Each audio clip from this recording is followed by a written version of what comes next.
Chris 6 News at noon continues.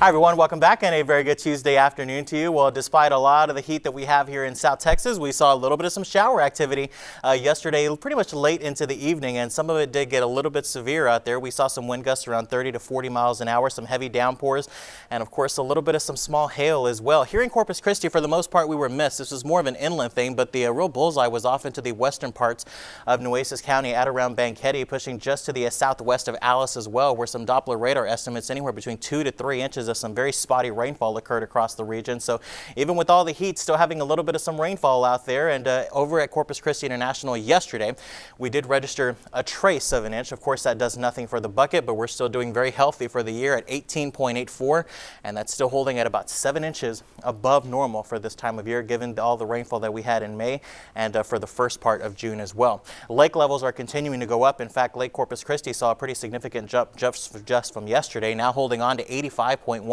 capacity, 49.6 Choke Canyon. So we now have a combined capacity as of this morning at 59.5%. And again, that continues to rise.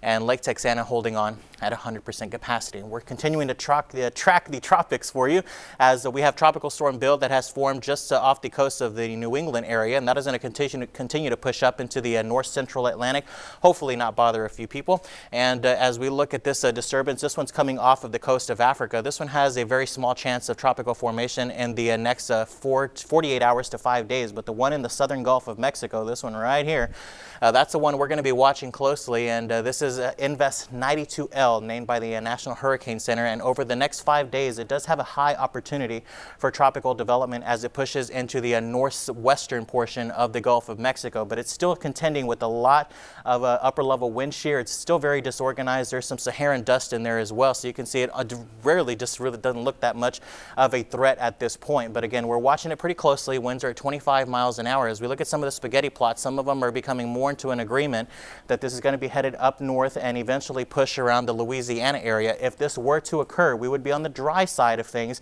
and so we would just see temperatures begin to heat up even further than what they are right now. So here's what we know and what to expect. Still a lot of forecast uncertainty, but there is a high chance of tropical formation as it moves up to the north. As it forms and moves up into the central Gulf of Mexico, that's when the forecast models will have a better grasp of it. But by the end of the week here in Corpus Christi, we will have a higher rip current risk, and we'll start to see increased swells across the area. So a good reminder that preparedness is always a good idea, and having a plan is always a good idea as well. We'll continue to track everything for you. We are at 90 degrees right now, and as we look at the hour-by-hour forecast, still holding on to the middle 90s later on this afternoon.